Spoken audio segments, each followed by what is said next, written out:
السلام عليكم ورحمة الله تعالى وبركاته.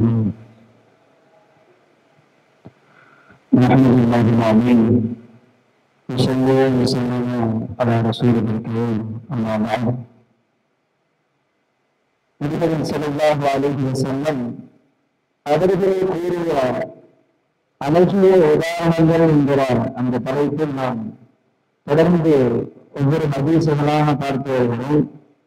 இன்னைக்கு 8வது ஹதீஸை நம்ம பார்க்கணும். ஆரம்பத்திலேயே ஹதீசுகளை வந்து நான் சொல்லிடலாம் என்ற ஒரு ஆசையில வந்துட்டேன். நேற்று வாய்ப்பு கிடைக்கல. எனக்கு பின்னாடி அப்துல் ரஹ்மான் சௌதி, கோபால் சௌதி போன்றவங்க எல்லாம் ஜும்மா பயான் பேசுறதுனால இங்க மறுபடியும் நமக்கு வாய்ப்பு கிடைக்காம போயிருமோங்கிற அச்சத்துல ஆரம்பத்திலேயே ஹதீசுகளை தொடரா கொண்டுட்டு போறதுனால நான் அந்த அவங்களுக்கு நான் பதிவு செஞ்சுக்கிறேன். மறுபடிக்கு பிறகு எல்லாருமே டீ குடிக்க போனது கூட அப்துல் ரஹ்மான் விசாரிச்சாலும் டீ குடிக்க வரமாட்டாங்க, ரூம்ல இருப்பாங்க.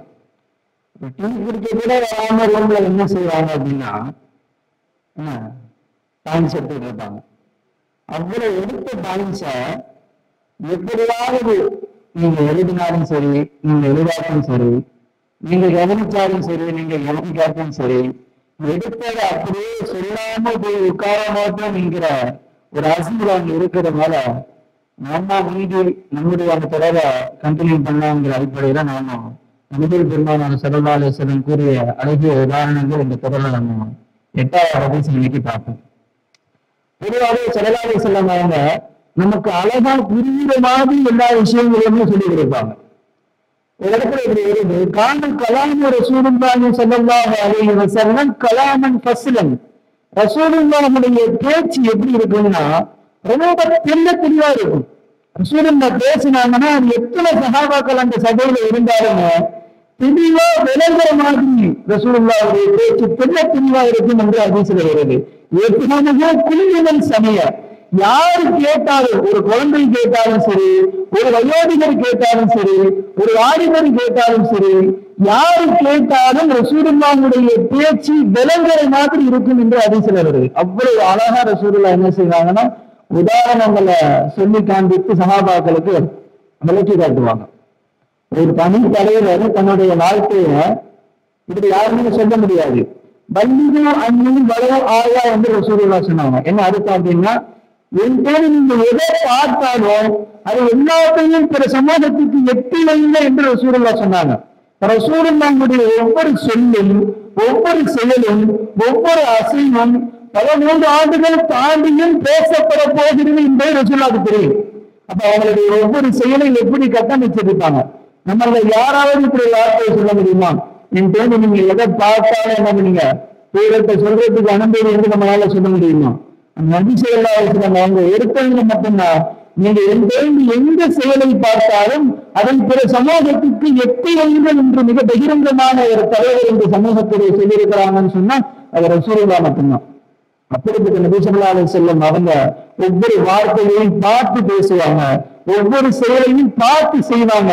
பின் வரக்கூடிய சமூகம் நம்மை விமர்சனம் செய்யாத அளவிற்கு சொல்லாலும் செயலாலும் வாழ்க்கையாலும் நெடுநடியா ரசூல் ஸல்லல்லாஹு அலைஹி வஸல்லம் அவ்வளவு ஒரு தூய்மையான வாழ்க்கை இந்த சமூகத்துக்கு கொடுத்துட்டு போயிருக்காங்க. அவங்க சொல்லக்கூடிய வார்த்தை தான் நமக்கு ஒரு உதாரணம் சொன்னாங்க. அழகா பாருங்க, நீங்க எல்லாம் அன்பளிப்பு கொடுத்திருப்பீங்க, கிஃப்ட் கொடுத்திருப்பீங்க, உங்க ஃப்ரெண்ட்ஸ் கிஃப்ட் கொடுத்திருக்கலாம், கொடுத்திருக்கீங்க இல்லையா? அல்லது உங்க பேரண்ட்ஸ் கிஃப்ட் கொடுத்திருக்கலாம், அல்லது இப்படி யாருக்காவது நம்ம செஞ்சிருக்கலாம், கிஃப்ட் கொடுத்திருக்கலாம். இந்த கொடுத்த கிஃப்ட திருப்பி வாங்குற பழக்கம் இருக்கு இல்லையா? சண்டையானதுக்கு அப்புறம் ஒற்றுமையா இருக்கும் போது, நண்பர்களா இருக்கும் போது நீங்க என்ன செஞ்சிருப்பீங்க? கிஃப்ட் கொடுத்திருப்பீங்க, அன்பளிப்பு கொடுத்திருப்பீங்க. ஏதோ ஒரு காரணத்தினால நண்பர்கள் பிரிந்து போறீங்க, ஏதோ ஒரு சங்கடத்தினால உங்களுக்கு மத்தியில மனஸ்தாபம் ஏற்படுது.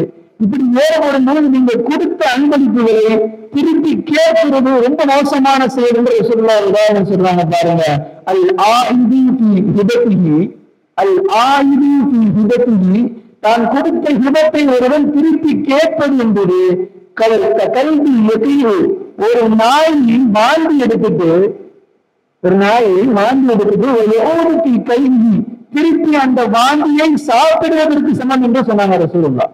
நண்பருக்கு அல்லது யாருக்காவது ஒரு அன்பளிப்பை கொடுத்துட்டு திருப்பி நாம அந்த அன்பளிப்பை ஏதோ ஒரு காரணத்தினால் வாழ்வது என்பது ஒரு நாய் வாழ்ந்து இடித்து விட்டு அந்த வாழ்வியை திருப்பி சாப்பிடுவதற்கு சமம் என்று சொன்னாங்க ரசூல் ஸல்லல்லாஹு அலைஹி வஸல்லம். அப்ப நாம இன்னைக்கு பார்த்திருக்கிற ஹதீஸ் என்ன அப்படின்னு சொன்னா, நம்முடைய நண்பர்களுக்கு ஏதாவது ஒரு அன்பளிப்பு கொடுத்தால் எந்த சூழ்நிலையாக இருந்தாலும் திருப்பி வாங்கக்கூடிய பழக்கத்தை நம்முடைய வாழ்க்கையில தவிர்த்து கொள்ளணும். நபி ஸல்லல்லாஹு அலைஹி வஸல்லம் இது ஒரு மோசமான ஒரு காரியமாக, ஒரு மோசமான பழக்கமாக நமக்கு கண்டித்து கொடுத்திருக்கிறார்கள். ஆக இது ஒரு 8 ஹதீஸ் ஆகிவிட்டது. நீங்க ஒரு எல்லா ஹதீசுகளையும் மனனம் செய்து இபாரத்தோடு சொல்லுகிறவருக்கு நல்ல பரிசு இருக்குது என்று நான் சொல்லியிருக்கிறேன். யார் அந்த பரிசை வாங்க போறீங்க பார்ப்பேன் இன்ஷா அல்லாஹ். இந்த ஹதீசுகளை நம்முடைய வாழ்க்கையில் அமல் செய்வதற்கான பாக்கியத்தை எல்லாம் நான் நல்லவர்களுக்கும் கொடுத்துள்ள விரைவானாக. அஸ்ஸலாமு அலைக்கும் வரஹ்மத்துல்லாஹி வபரகாத்துஹு.